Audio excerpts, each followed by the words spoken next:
غزوہ خیبر کے موقع پر ایک چرواہا حضور صلی اللہ علیہ وآلہ وسلم کی خدمت اقدس میں حاضر ہوا۔ وہ یہودیوں کی بکریاں چرایا کرتا تھا۔ اس چرواہے نے جب دیکھا کہ خیبر سے باہر مسلمانوں کا لشکر پڑاؤ ڈالے ہوئے ہے تو اس کے دل میں خیال آیا کہ میں جا کر ان سے ملاقات کروں اور دیکھوں کہ یہ مسلمان کیا کہتے ہیں اور کیا کرتے ہیں۔ چنانچہ بکریاں چراتا ہوا وہ شخص مسلمانوں کے لشکر میں پہنچا اور ان سے پوچھا کہ تمہارے سردار کہاں ہیں؟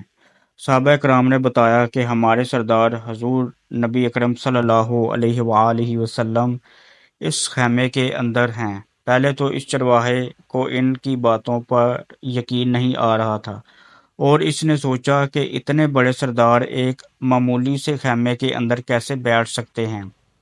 اس کے ذہن میں یہ تھا کہ جب آپ اتنے بڑے بادشاہ ہیں تو بہت ہی شان و شوکت اور ٹھاٹھ باٹ کے ساتھ رہتے ہوں گے، لیکن وہاں تو کھجور کے پتوں کی چھاؤں سے بنا ہوا خیمہ تھا۔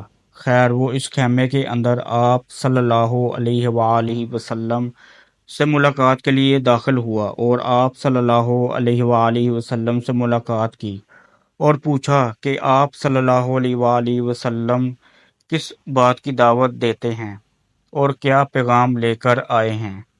حضور صلی اللہ علیہ وآلہ وسلم نے اس کے سامنے اسلام کی دعوت رکھی اور ایمان کی دعوت دی۔ اس نے پوچھا کہ اگر میں اسلام کی دعوت قبول کر لوں تو میرا کیا انجام ہوگا اور میرا کیا رتبہ ہوگا؟ حضور صلی اللہ علیہ وآلہ وسلم نے فرمایا، تم ہمارے بھائی بن جاؤ گے اور ہم تمہیں گلے لگائیں گے۔ چرواہے نے کہا کہ آپ مجھ سے مذاق کر رہے ہیں، میں کہاں اور آپ کہاں؟ میں ایک معمولی چرواہا ہوں اور میں سیاہ فام انسان ہوں، میرے بدن سے بدبو آ رہی ہے، ایسی حالت میں آپ مجھے کیسے گلے لگائیں گے؟ حضور صلی اللہ علیہ وآلہ وسلم نے فرمایا کہ ہم تمہیں ضرور گلے لگائیں گے اور تمہارے جسم کی سیاہی کو اللہ تعالیٰ سفیدی سے بدل دے گا اور اللہ تمہارے جسم سے اٹھنے والی بدبو کو خوشبو سے بدل دے گا۔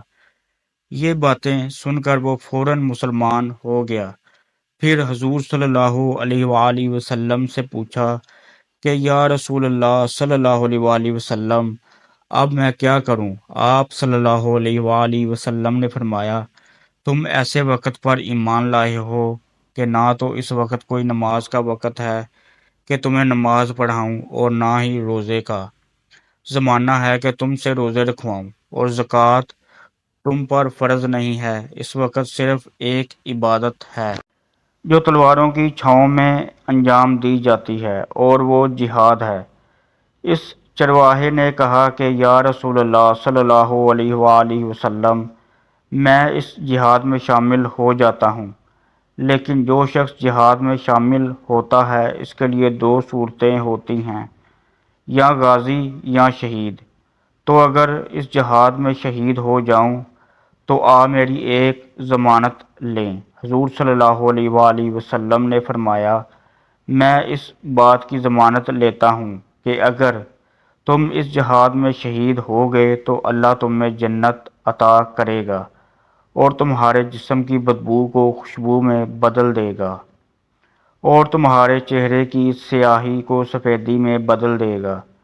چونکہ وہ چرواہا یہودی کی بکریاں چراتا ہوا وہاں پہنچا تھا تو حضور صلی اللہ علیہ وآلہ وسلم نے فرمایا، تم جو بکریاں لے کر آئے ہو ان کو جا کر واپس کرو، اس لیے کہ یہ بکریاں تمہارے پاس امانت ہے۔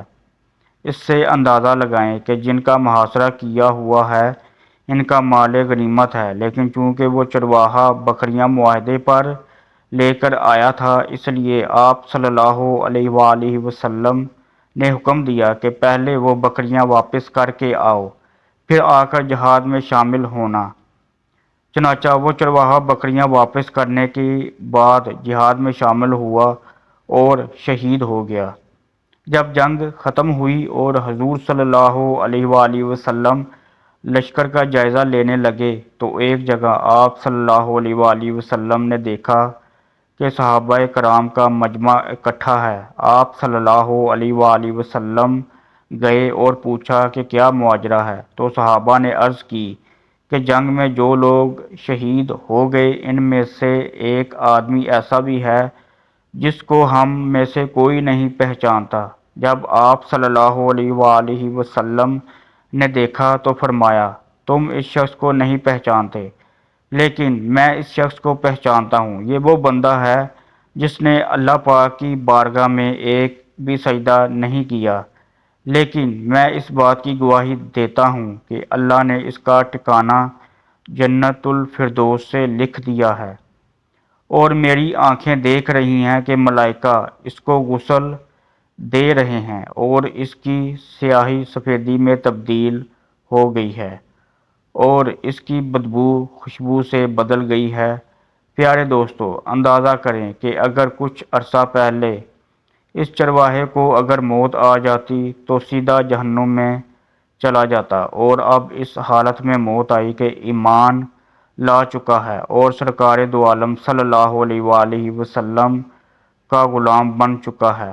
دعا کرتے ہیں کہ اللہ پاک حضور صلی اللہ علیہ وآلہ وسلم کے صدقے سے ہمیں دین اسلام پر چلنے کی توفیق عطا فرمائے، آمین یا رب العالمین۔